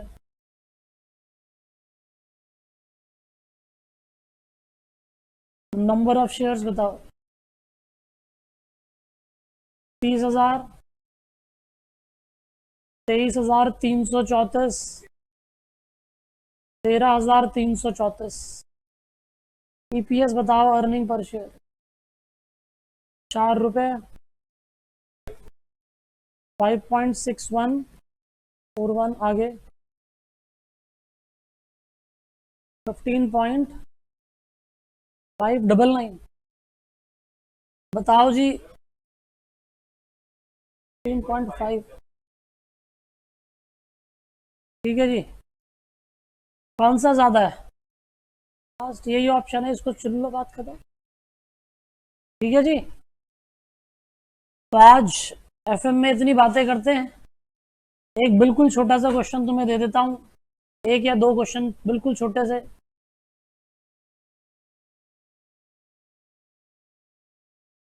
फोटो ले लो बिल्कुल। एक तो ये 22 क्वेश्चन है, क्वेश्चन नंबर 22,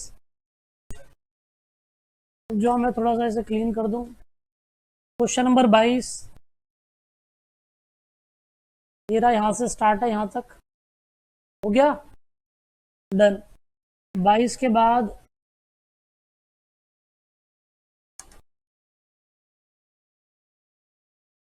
23 कर ही लिया।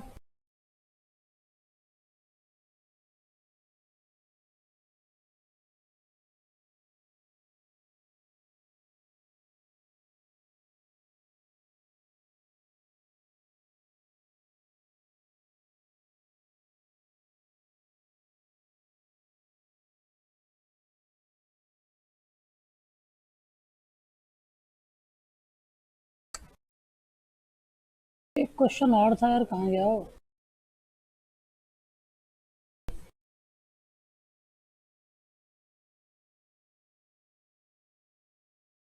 चलो इसी क्वेश्चन को ना दोबारा करके लाना, 19 वाले को, और आप सोच के लाना कैसे करोगे। मैं इसको थोड़ा सा चेंज कर रहा हूं, ठीक है? मैं इसी क्वेश्चन को रिपीट कर रहा हूं, ये क्वेश्चन सबके पास है। उसी क्वेश्चन में ना उसका बी पार्ट बनाकर लिख दो। यहां पर ईबीआईटी कितनी गिवन थी? 1.5 लाख थी ना। यहां पर ये लिख दो प्रेजेंट ईबीआईटी। इस सब की जगह क्या लिख लोगे? आफ्टर एक्सपेंशन नहीं, प्रेजेंट ईबीआईटी। बस ये बी पार्ट है। इसी क्वेश्चन को दोबारा करके लाना है, और इसमें क्या लिखा है? प्रेजेंट ईबीआईटी 1.5 लाख है। अगर प्रेजेंट ईबीआईटी 1.5 लाख है और 3 लाख और मंगा लिए, तो एक्सपेक्टेड ईबीआईटी खुद सोचना है, प्रोपोर्शनेटली सोचना है। हिंट दे रहा हूं मैं, थोड़ा सा और हिंट देता हूं। 1.5 लाख रुपए की कमाई हो रही है 5 लाख शेयर्स पे। 1.5 लाख की कमाई है 5 लाख की शेयर कैपिटल पे। अगर ये 3 लाख और बढ़ा दें, तो 8 लाख पर कितनी ईबीआईटी होगी? नहीं निकाल पाओगे? प्रोपोर्शनेटली निकालना ना। कैसे निकालोगे? पूरा ही मत करवाओ सॉल्व यार। 1.5 लाख कितने पे कमा रहे? 5 पे। तो 8 लाख पे कितनी कमाई होगी? बात समझ आती है? कर लोगे? कितना कर गया? नहीं कर समझ पाए? देखो ना, आप 240 बताते, ये देखो बता ही दिया। ये लो, अब तुम्हें समझाने के लिए बता ही देता हूं मैं। चलो देखो इधर, भाई 5 लाख की इनकम है, 5 लाख पर 1.5 लाख की इनकम है। अरे है ना? अब मैं कह रहा हूं कि भाई 3 लाख और लगाए, तो क्या 3 लाख लगा के 1.5 लाख ही थोड़ी कमाऊंगा? प्रोपोर्शनेटली इनकम नहीं बढ़ेगी? भाई 1.5 लाख की इनकम है 5 लाख पे, तो ये टोटल पैसे कितने हो गए? 8 लाख। 8 लाख पर एक्सपेक्टेड ईबीआईटी क्या होनी चाहिए? बस यही है, यही सॉल्व करना पड़ता अगर प्रेजेंट ईबीआईटी दे रखा होता है 240। ठीक है भाई, या तो वो ईबीआईटी खुद बताएगा, नहीं बताएगा तो एक्सपेक्टेड ईबीआईटी ऐसे निकालनी पड़ेगी अगर प्रेजेंट ईबीआईटी दे रखी है। क्लियर है भाई? डन। इतना कर लेते हैं। 11:30 बजे हम स्टार्ट करते हैं कॉस्टिंग। फोटो लगाऊं सही? 11:30 बजे हम कॉस्टिंग स्टार्ट करेंगे, चैप्टर लेबर। आप ब्रेक ले लो फटाफट 17 मिनट का, खाना वाना खा लो। 1 बजे तक फिर मैं बोलता ही रहूंगा।